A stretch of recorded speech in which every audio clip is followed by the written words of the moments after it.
Welcome to the Great White Brotherhood YouTube channel.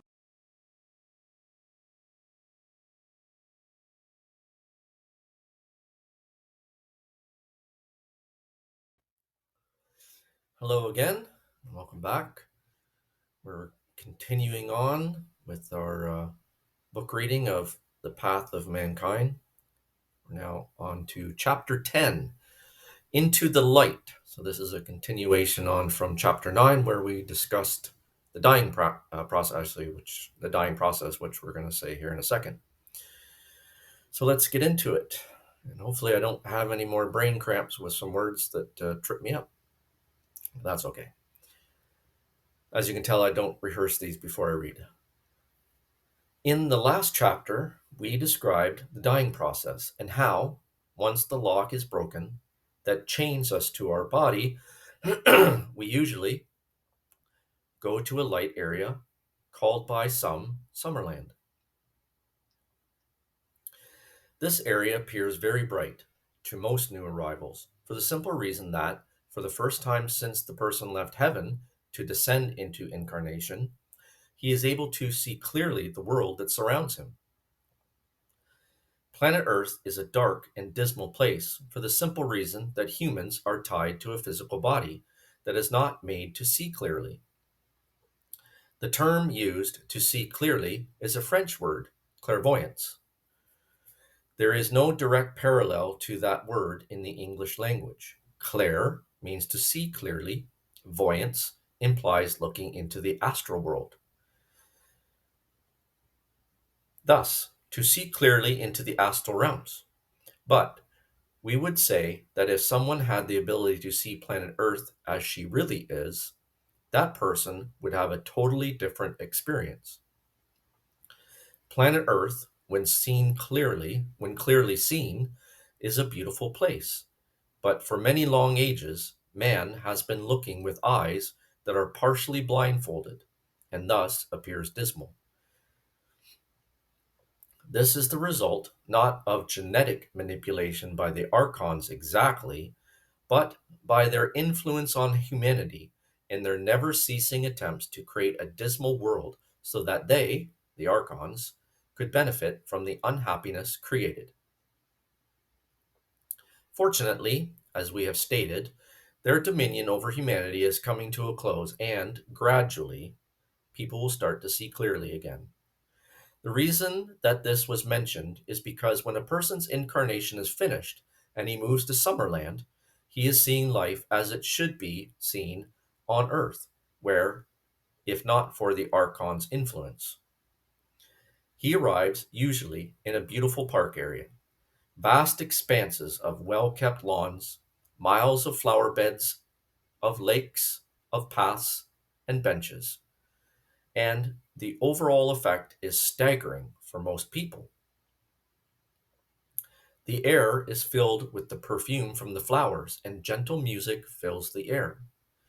It is all an illusion, of course, just as planet Earth is an illusion, but seems just as solid and real as planet Earth does.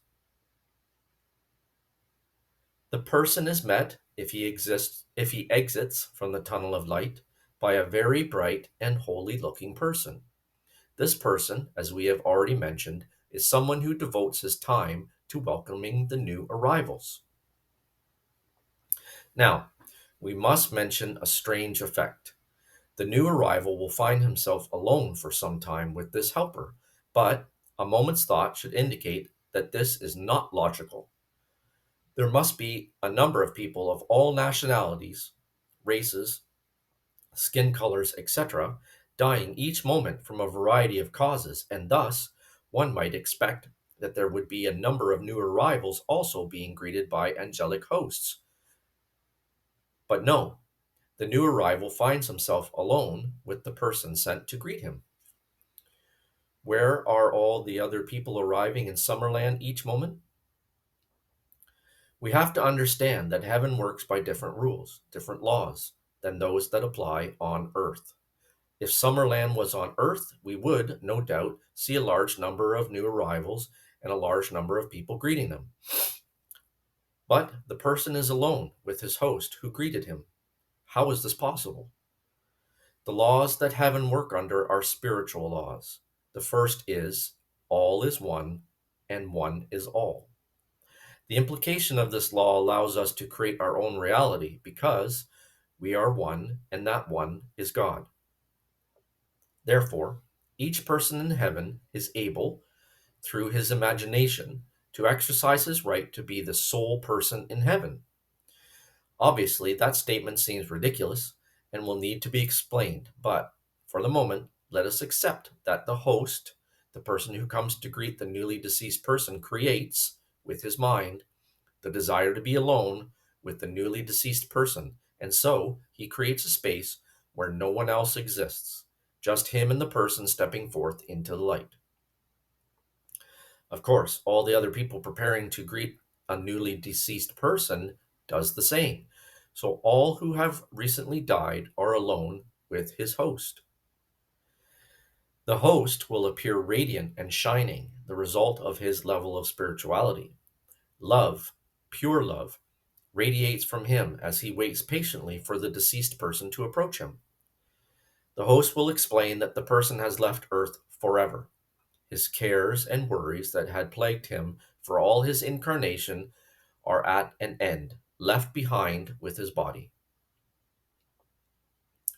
He explains many things and will answer any questions that the new arrival might have and reassure him that all is well. This will happen to all people, regardless of their lifestyle and cause of death. There is no judgment in heaven. However, another spiritual law is the law of mutual attraction, like attracting like. To use a biblical term, as ye sow, so shall ye reap. This brings us to the life review. At a certain point, when the newly arrived person is ready, he will have his life review. This life review all go through. They see their incarnation, the good and the bad that they did, the mistakes that they made, and the lessons they learned. They will see the people they made happy and the people they hurt. They will feel exactly the motions of the people with whom they interacted, the joy they spread, and the unhappiness that they caused. This life review is a chance for the deceased person to step back from his life on earth, see what his life plan was, and to see how far he followed it. This life review is important because in heaven we have no secrets. What we did while we were incarnate, we can hide from others, but not in heaven.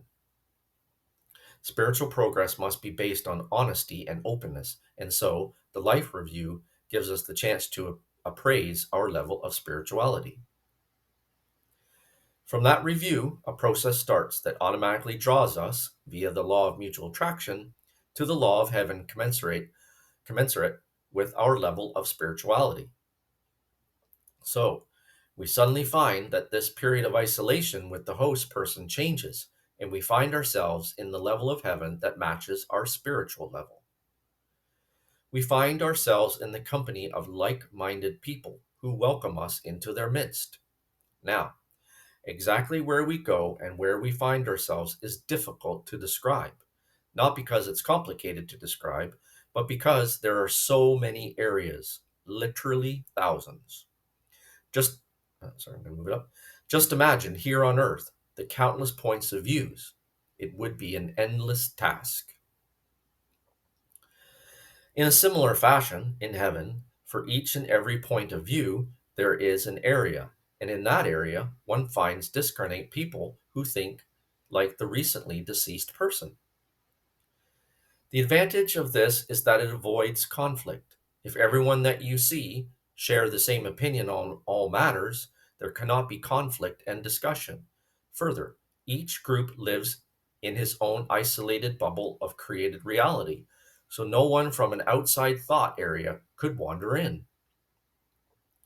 However, from the point of view of us wandering about observing the different groups, let us assume that we could enter these different bubbles of created reality and observe the groups living there. Imagine we could eavesdrop on their conversations. What would we see and what would we hear? We mentioned that there are countless groups, all drawn to their various groups by the law of mutual attraction, like attracting like. So, we would find people who feel most comfortable with others that think like them. Thus, we find groups drawn together by race, color, religion, sex, political views, and so on. It must be said that none of those things have any significance once one leaves the earth plane, but we arrive in the heavenly spheres with exactly the same feelings and emotions that we had on earth. Nothing changes. Therefore, it is amusing to study these diverse groups and listen to them earnestly discussing topics that have absolutely no relevance in heaven, nor, it must be said, did they have any importance whilst in incarnation, only the importance that lost souls gave them. These same groups go on believing in the importance of nonsensical topics, but it gives them something to do. They will grow out of that childness one day and pick up the reins of spiritual life. In the meantime, we leave them to their world of illusion. So, to avoid discussing these countless groups and getting lost in the intricacies of their beliefs, let us just group them into three separate sections: those spiritually advanced, the vast majority that are not bad but just have lived a normal life, the evil ones. As we said, the law of mutual attraction gathers like minded people together and places them in a part of heaven commensurate with their spiritual advancement. Now, God is light. So, heaven contains various levels where the light is brighter or dimmer according to the levels of spirituality of the people attracted to those areas. The degree of light is created by the collective thoughts of the occupants of those areas. So, at the very highest level, close to God, we would find a land of extreme beauty and beings of extreme beauty and brightness. It must also be said that once humans arrive at that level, they would have long outgrown the need for any form of physicality, and they live as beings of light in a world of light. But for the sake of our trying to describe to you the various levels of heaven, let us assume that the beings of beauty live in a world of beauty. Let us examine the world of ordinary people. This group have passed their incarnation without trying to advance spiritually. They may have paid lip service to a religion, but their focus during their incarnation was work, family, TV, sports, and so on. Ordinary people. There is nothing wrong with this group, and we do not criticize them. They did their best to look after their families, and much of their life depends on this, the working class. However, their level of spirituality being less than the illuminated ones, they live in a world less bright. This would resemble Summerland to a large extent.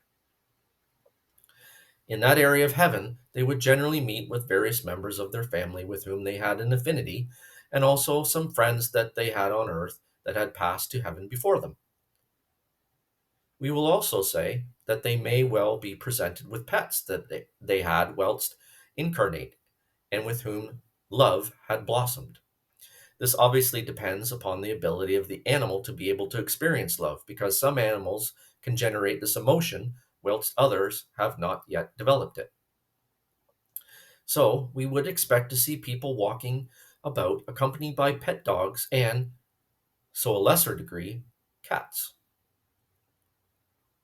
Occasionally, one might see a person in the company of other animals of high order, felines, wolves, and all sorts of bizarre pets, but, of course, it is rare. Now, we must explain that the law of mutual attraction is always at work, drawing like to like. This law works in two directions. Thus, a person might well find himself in the company of friends and loved ones, but equally, he would never encounter those that he neither cared for nor those that he had never met. There are exceptions to this, of course.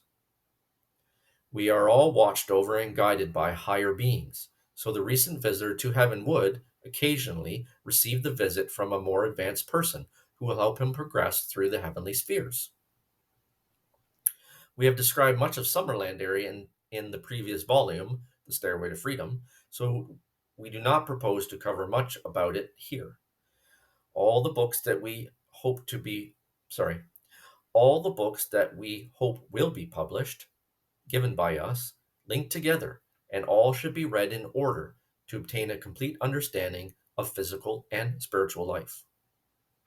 So we will stop here in the description of where the average person finds himself and move briefly to an overview of the doleful areas known as hell. Once again, we have covered extensively that area in the above mentioned volume and refer the student to that work. What we will explain is why a person should go to hell, although we are sure that we all agree that some deserve to suffer in the degree that they made others suffer. However, we make it plain that that one is never judged in heaven except by oneself. The people who live in the heavenly spheres do so because they realize that it is pointless to judge another. Judgment plays no part in life outside of the physical plane. But there is a simple but powerful law that is always at work that makes sure that everyone is in their correct place. We have mentioned this law many times. It is the law of mutual attraction.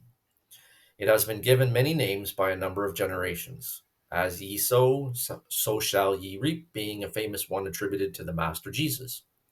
What it means is that everyone, during his incarnation, decides to act in a certain fashion. This is his personality molded. When that person's incarnation is over, he will automatically be drawn by the law of mutual attraction to that area of the afterlife commensurate with his personality. The life review explains to the person why he might find himself in a high or low area of heaven. Thus, he cannot complain that he has been unfairly judged. He understands that his actions during his earthly incarnation draw him to the level that he finds himself. We have to say that some people find it easy to repent their actions, while others, filled with righteous indignation, think themselves hard done by, and thus remain in the dismal spheres for long ages, refusing to repent what they saw as a law filled life. In this group, we often find judges and other law officers, religious leaders of many denominations, and others who considered it their right and duty to judge, control, and punish others. Excuse me. This is the way that the law of mutual attraction works, bringing unhappiness or unhappy. Let me start that again. This is the way that the law of mutual attraction works, bringing happiness to love-filled people and bringing misery to hate-filled people. But the good news is even the most egocentric people usually realize that hate is pointless, and so sooner or later they repent and can then be assisted towards the light-filled areas. We wish at this point to make a statement that may shock many people who are convinced that heaven and hell are factual places to which one gravitates. In a way, they are right because either when one's incarnation ends, we are drawn to light or dark areas that appear just as real as Earth appears to those incarnate, but those areas are illusion. We have already mentioned that planet Earth and the incarnation experience is illusion. In a likewise manner, heaven and hell are illusionary planes created by cosmic consciousness. What actually happens is, at the end of an incarnation, a person is drawn to a level of consciousness commensurate with that person's level of spirituality. So, all the various levels of heaven and hell that exist are actually just levels of spiritual awareness, consciousness. However, to realize this, at the level that most people are at, does not make much difference. Just as it makes little difference to realize that incarnation is an illusion, because we are all still tied to it by the silver cord whilst incarnate. To realize that the afterlife is an illusion makes no difference. The experience seems totally real and has to be experienced. We mention that the planes of heaven and hell are part of the great illusion because we are obliged to talk about it whilst we are explaining the reality of life. But we all experience the heavenly and hellish planes as reality for long ages until we have developed sufficiently to be able to see through the illusion. And I think that's it. Okay, that's the end of the chapter. It was a bit of a brief one. So thank you for watching, and I hope that everything was easily understood. But of course, if you have any questions at all about the chapter, the book, or just in general, please feel free to leave your questions or comments in the under the video. Also, you will be able to find the email that you can contact me at as well, I think in the About section or on the website. Okay, so thank you very much for watching, and I'll see you next time on Chapter 11, which I think is the final chapter. Thank you. Thank you for watching this video. Please visit our website at thegreatwhitebrotherhood.org for free books and lessons to help you on your spiritual journey.